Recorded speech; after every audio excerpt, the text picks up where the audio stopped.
Ibu-ibu, mau lihat pelitnya ibu? Coba kalau dia beli sayur. Hobi memang dia nawar. Kalau dia ke pasar, beda 1000, dia kelilingi tuh pasar. Beda 1000 tuh dia kelilingi. Bu, halo ibu. Bu, kalau ibu belanja di Trans Studio, Trans Mall, atau Alfamidi, Alfamart, tawar apa tidak? Tawar apa tidak? Coba kau tawar, dibilang ke orang gila. Lalu pedagang kasihan, yang sesama kita pribumi, datang naik sepeda motor, kadang kala sepeda, dia datang, dia sudah panggil kita, ya Bu Haji, Bu Haji makin cantik aja, masih nawar. Apa namanya kalau bukan pelit? Sudah enaknya itu, berapa mas? 10.000 Bu Haji, 11.000 ya. Mantap. Kalau kan ibu-ibu yang suka nawar, kalau bapak-bapak kan tidak suka nawar ya. Ini ibu-ibu tuh suka betul nawar. Bu, ibu mau ndak suaminya diambil orang? Mau? Silahkan pelit.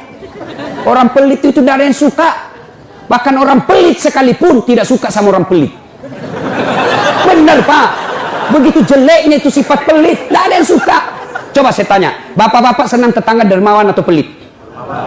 Ibu-ibu senang suami yang pelit atau dermawan? Senang mantu yang pelit atau dermawan? Teman-teman yang pelit atau dermawan? Dermawan, tidak ada orang suka orang pelit. Bahkan orang pelit pun tidak suka sama semuanya pelit. Jangan kau ke rumahnya, pelit dia itu, padahal dia juga pelit. Begitu jeleknya itu sifat pelit. Demi Allah, tidak ada orang bangkrut gara-gara sedekah. Adakah pernah bapak dengar, mas, tuh yang di sudut rumah di komplek, tuh kaya betul dulu Ustadz, cuma karena dia rajin sedekah, bangkrut. Ada? Tidak pernah. Biasa kita ini sangka buruk kepada Allah. Tidak mau bersedekah karena sangka buruk. Nanti saya makan apa? Nanti saya makan apa? Jangan cemas rezeki. Jangankan diambil orang. Tertukar saja tidak. Cica aja dijamin rezekinya. Tahu Cica? Tahu? Cica makan apa ibu? Masuk akal enggak? Enggak masuk akal. Gimana caranya? Satu di dinding, satu terbang. Di mana ketemu? Enggak ada terminalnya. Kalau pesawat terbang, kita jalan, ada ketemunya di mana? Di bandara. Ini Cica satu terbang, satu di dinding. Di mana ketemunya? Tapi lagu kita waktu kecil kan, Cica di dinding, diam merayap, datang seekor nyamuk. Nyamuk yang datang. Nyamuk yang datang. Allah jamin rezekinya. Lagu tidak bilang Cica lompat ke nyamuk. Setengah mati Cica, kasihan. Iya kan? Itu Cica, tidak sarjana, tidak punya kursus, tidak ada kaki, tidak ada otaknya, tidak cerdas, bisa hidup. Apalagi ibu, jangan pelit. Sedekah, Allah sudah jamin rezekimu. Bu, ada suaminya mulai selingkuh? Ada? Tidak usah curhat sama tetangga, apalagi curhat di Facebook. Tak kusangka kau begitu. Pret, beleng-beleng. Rahasia keluargamu kau ungkap di Facebook. Begitu mulai, bu, ciri-ciri laki-laki yang sudah mulai lain-lainnya. Kalau yang selama ini tidak pernah pakai sisir keluar, tiba-tiba rapi. Tidak pernah pakai parfum, tiba-tiba beli parfum malaikat subuh. Nah, yang tadinya keluar rumah tidak pernah pakai setrikaan, langsung rapi. Yang paling mencurigakan kalau dia terima SMS dalam kamar mandi. 70% wajib dicurigai. Nah, kalau sudah begitu ibu tidak usah curhat sama tetangga, lebih curhat kepada Allah. Bangun ibu sholat hajat, lakukan sampai 8 rakaat. Setiap 2 rakaat di sujud terakhirmu kau berdoa kepada Allah. Ya Allah, engkau yang membolak-balikkan rasa cinta dalam hati suamiku. Tidak mungkin aku bisa mengendalikan cintanya. Ya Allah, tidak mungkin aku jaga dia 24 jam. Engkau yang maha menjaga ya Allah. Ya Allah, pelihara suamiku dari godaan perempuan lain. Ini ada duit saya 500.000. Saya tolak bala besok ke panti asuhan. Mudah-mudahan 500.000 suamiku terhindar dari wanita jahat. Bismillah. Coba amalkan itu, Bu. Coba amalkan. Yang jadi masalah kalau suaminya juga sudah tahu rumusnya. Dia bangun juga sholat tahajud. Dia bangun pula sholat hajat. Istrinya sebelah, kamar sebelah, suaminya kamar sebelah. Ya Allah, capek sudah saya lihat istri saya, ya Allah. Ngamuk aja kerjanya, marah-marah aja, berat badannya juga makin tambah, ya Allah. Tak tahu dilihat dari mana dia seksi. Ya Allah, ini ada duit saya 500.000. tolak bala ya Allah. Mudah-mudahan istriku ikhlas saya kawin lagi. Bingung malaikat yang mana? Jangan pelit, demi Allah. Tidak ada orang bangkrut gara-gara sedekah. Saya kasih contoh. Tanggal 4 kemarin, sehari sebelum lebaran. Ya, tanggal 3 malam. Ada anak-anak usia 19 tahun. Bapaknya Flores, mamanya Toraja, Kristen. Karena sering dengar ceramah saya di YouTube, akhirnya dia memutuskan diri masuk Islam. Desember kemarin, 19 tahun. Tanggal 3 malam, dia DM ke saya di Instagram. Ustaz, saya ini dicerita cara mualafnya. Kemudian besok sudah mau lebaran, saya belum punya baju baru Ustaz. Saya lihat Ustaz ini bagus-bagus bajunya. Di mana belinya Ustaz? Saya bilang sebenarnya baju saya tidak dibeli, bikin sendiri. Tapi yang lebih sebenarnya lagi bukan baju yang bagus, saya yang gagal. Ya, sudahlah. Saya butuh baju lebaran. Saya bilang, kau datanglah ke rumah saya. Saya sediakan kau pilih bajuku yang kau suka. Dia pakai tongkat turun dari taksi. Wih, kasihan saya. Kenapa kakimu dek? Ternyata diamputasi kakinya. Dia singgah sholat asar ditabrak mobil. Saya bilang berat betul hidupnya ini anak. Diusir dari orang tuanya pak. Diusir sekarang tinggal di masjid. Tidak disetujui. Hanya dia sendiri masuk Islam. Diusir.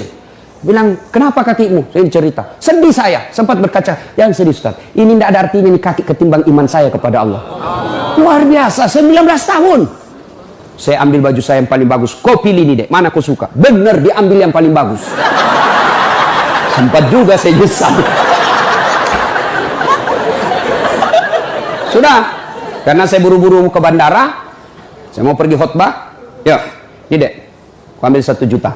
Sudah. Kembalilah dia. Naik Grab lagi. Sudah. Perjalanan saya ke bandara masuk WhatsApp. Tik, tik, tik, tik. Ustadz, berapa nomor rekeningnya? Wakil Wali Kota Balikpapan. Dalam hati saya bilang, kenapa lagi Pak Wali? Ada apa? Pada dalam hatiku, segeralah. Kirimlah nomor rekening. Masih di atas mobil masuk. Tik, tik, tik, tik. Masuk. Berapa transferan masuk? 30 juta. Tadi keluar 1 juta. Tidak cukup sampai situ. Allah balas lebih banyak. Sampai di airport, bandara, depan pintu 7 nunggu saya keberangkatan. Tiba-tiba ada ibu-ibu lari. Bawa amplop. Ustaz, tunggu dulu Ustaz. Apa? Ini dalam hatiku. Ada apa lagi? Padahal cepat sudah. Ini ada ternyata ada fans saya. Dia lihat saya di bandara. Dia mau kasih, coba buru-buru mau masuk bandara. Dikasih saya melalui itu ibu. Nih ada Ustaz titipan dari ini. Oke, saya buka. Berapa isinya? 10 juta. Sudah 40 itu kan gantinya. Besoknya tanggal 5 selesai khutbah. Biasanya kalau saya khutbah dikasih itu ibu 25 juta sama itu bu bupati. Berapa saya dikasih waktu itu? 35 juta. Berapa Allah ganti? 75. Keluarkan 1 juta, Allah ganti 75 juta. Kenapa ibu miskin? Karena ibu malas bersedekah. Selalu berkeyakinan saya miskin. Maka Allah, ana indasani abdibi. Saya tergantung sangkanya hambaku. Kalau kau sangka tidak mampu, maka kau kasih tidak mampu. Sedekah ibu. Allah tidak lihat 1 jutanya. Allah tidak lihat 100 ribunya. Yang Allah mau nilai, kamu sedekah enggak 1 hari ini. Jangan pernah lewatkan maghrib tanpa sedekah di hari itu. Coba amalkan. Coba. Kenapa kita tidak bisa umroh? Karena selalu yakin saya tidak mampu. Maka Allah, ya sudah kok dia yakin tidak mampu. Sedekah. Pulang ini kau sedekah sama tetanggamu. Cari orang miskin. Cari janda-janda tua. Tidak usah janda muda. Banyak yang bisa selamatkan. Jelas? Salatullah, salamullah ala toha rasulillah. Salatullah, salamullah ala yasin habibillah. Nah, sudah banyak sebenarnya penyakit hati, tapi waktu yang terbatas. Saya cuma bilang waktu yang terbatas. Saya ada acara di Bandung ibu jam 10. Saya ini orang kampung.